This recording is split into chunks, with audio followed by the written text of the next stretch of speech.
Hi everybody, we are now in the airport. We are going to Jakarta. My wife, my son Benedict, my other son Francis, John. He's not my eldest, praise God. He's another preacher and he's going to help me preach the word. So we're having fun here. And hello, welcome everybody to another edition, another episode of Preacher in Blue Jeans. We're going to serve God. We're going to give our life to the Lord and serve Him and serve God's people in Jakarta and Surabaya in Indonesia. So have fun as you watch this episode and see what God's going to do in that place.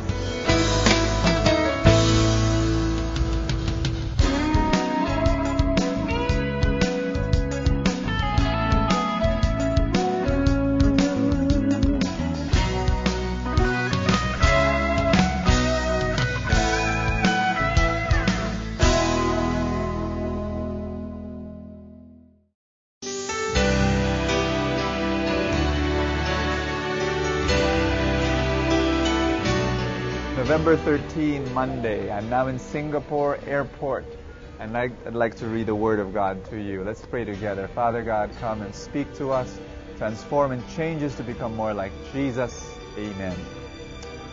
Titus chapter 1, verse 1 to 9.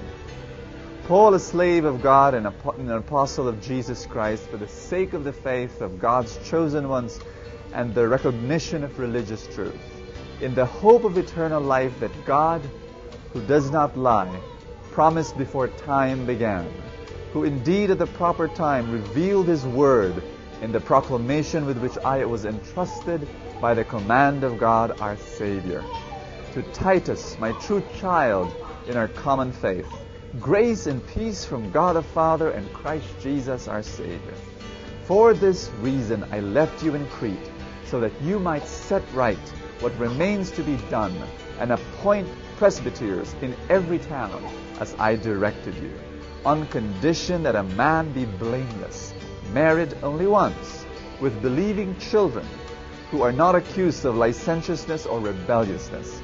For a bishop, as God's steward, must be blameless, not arrogant, not irritable, not a drunkard, not aggressive, not greedy for sordid gain, but hospitable, a lover of goodness, temperate, just, holy, and self-controlled, holding fast to the true message as taught, so that he will be able to exhort with sound doctrine and refute opponents. The word of the Lord.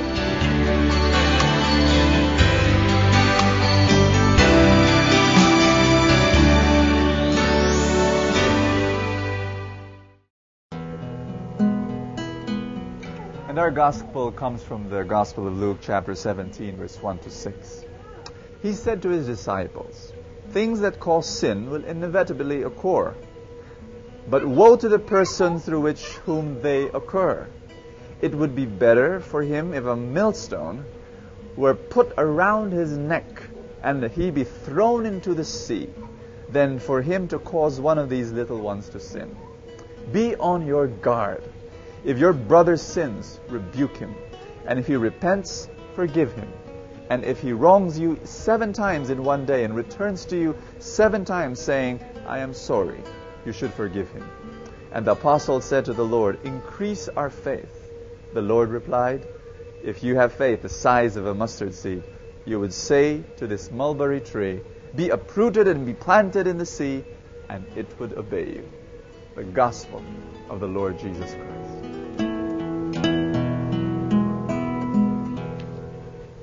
We're now still in Singapore Airport, and I'm now with John Escoto. John Escoto is the director for the Singles of Familia. Familia is it's a movement, no, for renewing families in the Philippines and around the world. Yeah, that's right. So it's dedicated to bringing families to the Lord, getting them to live a fullness of life as a family. Pero matagal ka na dyan, di ba? Medyo. Yeah. A number of years already. Nung nagsimula ka dyan, may buho ka pa. Meron. Pero, kaya ibig sabihin, lalo akong bumabata, bro. Yeah. Katulad ka ni Francis. Kaya ka ninong. Bro, you know the first part of the gospel, it would be better if a millstone were put around his neck and be thrown into the sea. Napaka-violente, no? If somebody causes any of these little ones to sin.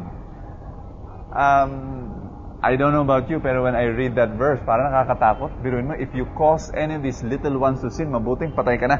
Sinabi ng gospel. Ano ba ibig sabihin ng little ones pag sinabi ng scriptures na little ones? Ano kaya ang ibig nilang sabihin doon? Obvious example, obvious it points to children. No? Okay. The little ones. But it could also mean people of young faith, ganyan, yung mga bago pa lang sa pananampalataya and all of that. And of course, all those who are defenseless and so on. But let's para simple lang, bro. Yung mga maliliit na bata. Ako ang feeling ko, because I'm a father, and we just came playing with Francis, and Randy will be showing some footage of Francis walking, and also, alam mo bro, feeling ko lang parents, we can give such a bad example to our children that we cause them to sin. Tama Kasi modeling That's right. For example, you tell your children, respect me, ha? Respect me. Galangin mo ako. Tapos, we don't respect our children. It's terrible. Yeah? Ito yan, bro? Yung naalala ko, minsan, bro, pumasok ako sa isang bahay na bumati ako sa kanila. At sila, grabe yung pagbati sa akin. Talagang they were honoring me, they were praising me. Wow, Brother Bo, thank you so much for visiting our house. We're so blessed. Yung pinupuri nila ako. Tapos, winelcome nila ako. Pagpasok namin sa bahay, their teenage son, mga 12 years old, nanonood ng TV. Bro, yung tatay may dalang dyaryo. Nung nakita niya yung anak niya, sinabi niya, hoy, binatukan sa ulo. May bisita tayo, tumayo ka. Kawawa naman. Oh, so, and then, we ask our kids to respect us, pero we don't give the same respect. So, it's wrong modeling. And so, yun lang, I can have so many examples. No? We can mention so many examples whereby we really need to be very careful. You know what I'm talking about, bro? Yeah. In fact, one example that I could share, kami rin yung anak ko si Frances, she's now 9 years old, but many months back, she was watching TV, and then I wasn't watching, but she called my attention saying, she pointed to an advertisement in the television about a cigarette. Yeah. And then after the advertisement of the cigarette with these girls na naka-bikini and all, and he's saying, gumamit kayo ng sigarilyo na to. And then after the advertisement, nakalagay sa baba, government warning, cigarette smoking is dangerous to your health. Then tinanong ko na anak ko, bro. Sabi niya, Daddy, why is it like that? These people were telling us to buy these things, and these things are harmful to us. I don't understand. Hindi ko may paliwanag, bro. And then sabi ko, sorry anak, I can explain to you, but please, the examples that are shown on television, huwag mong gagayahin. Dahil hindi lahat ng nakikita mo sa TV, marami sa mga nakikita mo, hindi tama. That's right. So, gano'n, bro. Ibang klase, no? Oo nga. Absurd. It's actually absurd. Yes. Yeah. Well, I think, friends, one of the things you have to understand as adults, when children look at us, they look at us and they imitate. Ano yan mga copycat yan. They just want to be adults. And so, they will follow adults. And sometimes we live our lives in terrible ways that they just follow, and then we cause little ones to sin. And let's take the opposite side naman, John. Okay. If we live lives of righteousness, goodness, love, service, na-inspire rin yung mga bata na sumunod sa atin. Tama. And that's what we need to do. John, naalala ko yung itong malaking skandalo na nangyayari ngayon sa States, si Reverend Ted Haggard. Oo nga, nakita ko yan. Nakita ko sa internet one time sa email. Very, kawawa yung mga kaibigan natin sa States dahil yung mga Christians doon, they're very shocked. Ted Haggard is a big name. Dito hindi masyadong popular siya, but there, he's so big. He was Time Magazine named him as one of the 25 most influential Christian leaders, evangelical leaders sa America. So it must be big, ha? Pangalan talaga.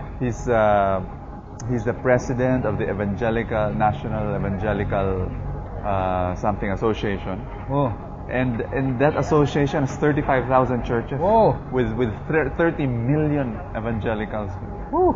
That's he's very, very big. He's the senior pastor of New Life Fellowship Church, New Life Church, 14,000 members and so on. So it's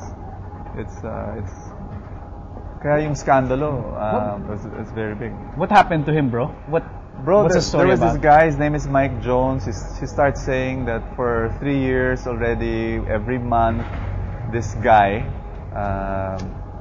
Ted would hire him as a male prostitute. 3 years. Yeah, every month. And then hindi lang yun. They would have every month. Tapos before they do it, before they have sex, he would take shabu. Oh. And of course, Mike Jones is Ted Haggard said, when he was confronted, he said, "No, I don't know him. Who's this guy?" But then later on, nung na-prove na may voice recording si Mike Jones, it was the voice of Ted Haggard. He already said, "Yeah, I tried buying drugs from him, but I threw it away, knowing it's wrong." And nung tinanong siya ng journalist, did you really have sex with him? No, I'm faithful to my wife. Pero later on, nung he finally admitted to sexual immorality. And then nabasa ko, bro, yung sulat niya, farewell letter niya sa church niya. Kakaiyak. So moving na natakot ako. Talaga? Kasi he's 50 years old, he's got 5 kids, and he's a preacher, he's a pastor, and yet it happened to him. Sa palagay mo, bro, as a Christian, or maybe even as a Christian leader, to be more specific, what lessons can we learn from this experience ni Ted? Bro, ang feeling ko, etong si Ted, bumagsak siya, not because he had sex with homosexual, not because he took drugs. He finally fell because he was dishonest. Imagine 3 years living a double life. Yeah. I really feel that, and I think we were talking about it a while ago. Yung sinasabi natin, being when you have causing others to sin. You're such a big guy. People look up to you. What would that mean to yung mga bagong Kristiyano? Kung leader ko ganyan, pinapaniwalaan ko, paano na ako? And it will just so discourage so many people. Pero yun, bro, yung tanong mo sa akin, I think it's being honest every day of our lives. Yes, and being able to divulge, expose our weaknesses with other people. Importante yun eh. Feeling ko, ewan ko, parang ang daling magtago, bro eh. Oo nga. And especially in his case, people will believe him di ba? Naniniwala ang mga tao sa kanya. Ang tatag niya, ang laki niya. And,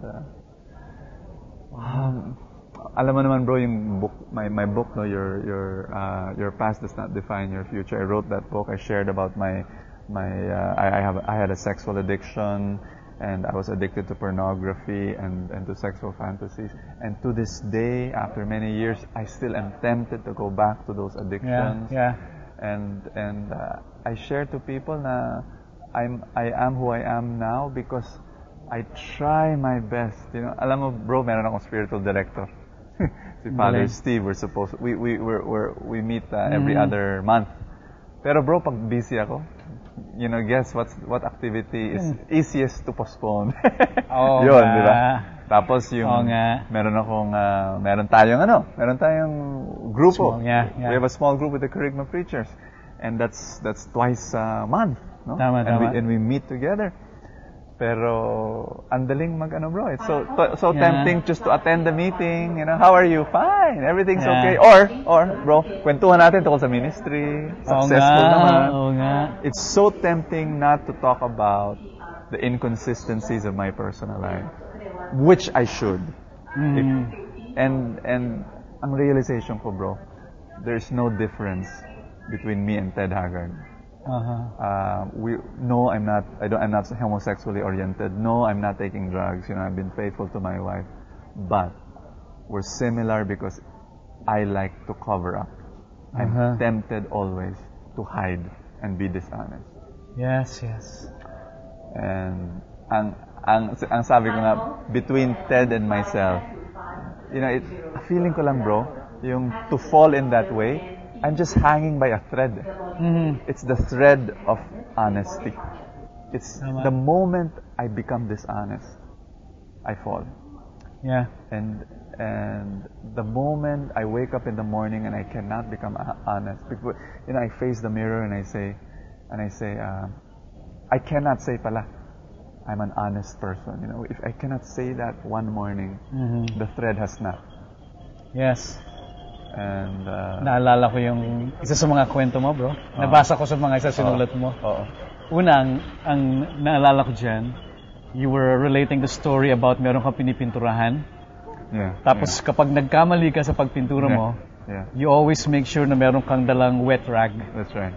Para habang fresh pa yung pintura, nagkamali ka, habang hindi pa natutuyo, automatic, meron ng wet rag. That's right. Para pag nagkamali ka, mapupunasan mo kagad, hindi mo kailangang hintayin matuyo. Yeah. Kasi pag natuyo na, hindi mo na siya mabura, mas mahirap mabura. Yes.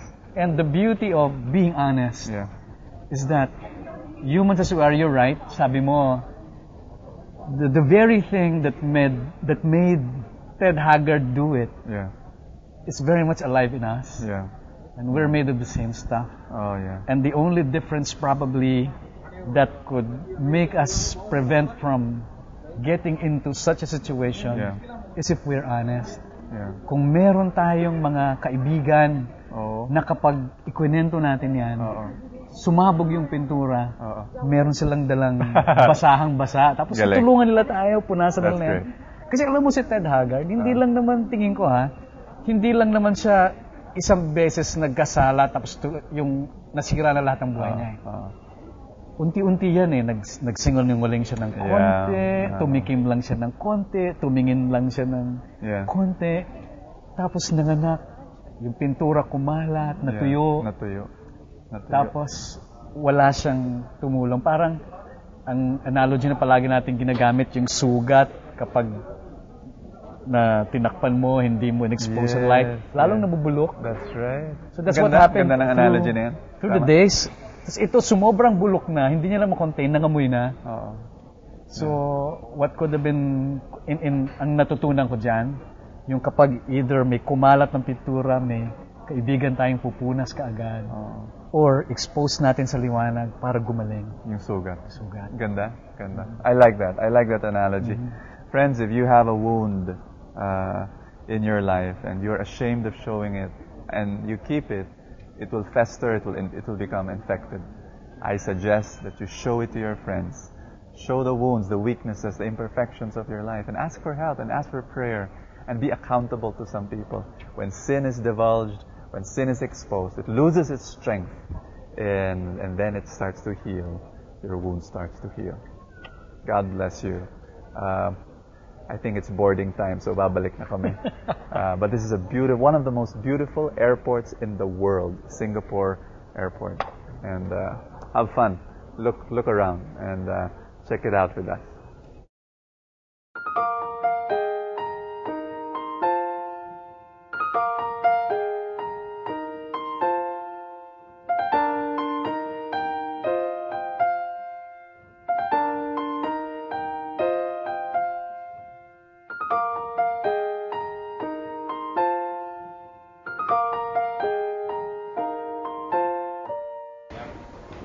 Hi everybody, I am now in Jakarta, Indonesia.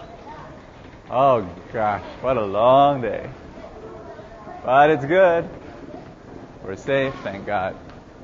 It's a beautiful place after Indonesia. Jakarta. Much like the Philippines. Much bigger, 3 times bigger. Population 150, maybe 200 million. I'm not sure now how many.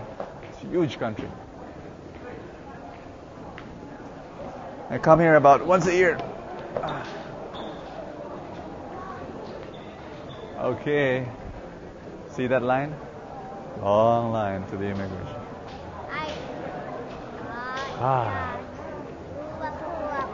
Okay. Hi, we just came from the airport. My family's now inside this house. This is the house of dear friends, Fred and Beth Manibog there. Oh, wonderful friends. And they're the leader, one of the leaders here in Genesis Jakarta, Genesis Prayer Meeting Community with Pete Lapid. Fantastic people. And anyway, we had a long day traveling, but I don't want to end this episode without praying for you, and I'd like to do that. I know that many of you have needs, and many of you just want to surrender that to the Lord. It's my privilege to pray with you. Hold my hand in prayer. Let's pray together. In the name of the Father, and of the Son, and of the Holy Spirit. Amen. Heavenly Father, we come before you, and we know that you are here, and we know that there is no distance between you and our needs. And Father God, thank you that your ear is not deaf for you not to hear our prayer. Your hand is not short for you not to reach our hearts and to bless us. And so, Lord, we ask you that you bless us. In a very special way, come, O God, and bless our needs. Father God, we pray that the riches of your glory, the riches of heaven be bestowed upon us. Lord, let your wisdom come to those who are confused. Let your healing come to those who are sick right now. We pray, Father, for your wealth and for your financial blessings, especially those who have debts right now, and they're praying that you, Lord, would lift them up from their financial lack and from poverty. Lord God, I pray for healing of relationships. I pray, Father, for miracles for those that need miracles. Thank you so much, Father, for being a God of great abundance and great love. And we receive your love in Jesus' name. Amen and amen. In the name of the Father, and of the Son, and of the Holy Spirit. Amen. It was a great show. Hey, every Wednesday, 11:30 in the evening, Kerygma TV. That's where also I preach, RPN 9. I hope that you continue to support us here in Preacher in Blue Jeans. It was just a fantastic journey from Manila all the way here to Jakarta. Tomorrow we will be going to Surabaya, another town, another city. It's like the Cebu of the Philippines. You know, it's like Jakarta is Manila, and then Surabaya would be Cebu, something like that. So I'll bring you there as well tomorrow. In the meantime, good night. God bless you. And this is Bo Sanchez saying, hey, live a fantastic life, okay? See you tomorrow.